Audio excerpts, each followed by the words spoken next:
صحبتي ابن ابي دنیا مکارم الاخلاق کې لیکلي دي وې دی ولې قهرمان چا وختونو کې چې د شجاعت سره ویلې شي لکه دا موږ تاسو یادو چې لکه خالد ابن ولید دی علي ابن ابي طالب دی زبير ابن عوام دی مقدار ابن اسود دی عمر ابن الخطاب دی ابو دجانه دی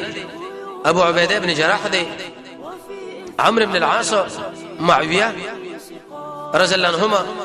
یا د امت مسلمه د لوی قائدین او قهرمانان انسان څنګه قهرمان جوړیږي څنګه بهادر او شجاع زمری جوړیږي وی هغه ویل چې بده کې هیڅ نشته قدم را خبره ده چې صبر او ساعتنا د دشمن په مقابله کې یو غنټه ټینګ ودرېدل چې کله جګړه شروع شو او یو غنټه نیمه غنټه ورته کله ودرېدې ته ورسته نشو بس په خپل ته بادر شوی نبی صلی الله علیه وسلم مزګری حدیث کې ویلي اللهم اني اعوذ بك یا الله زبتا باندې پناهینی سما من الجبن ته بوزدرینا چې دشمن سم راغلی نه وي سما دنګلی والبخل استبد دین باندې صبر بندگانو باندې خرچنه کول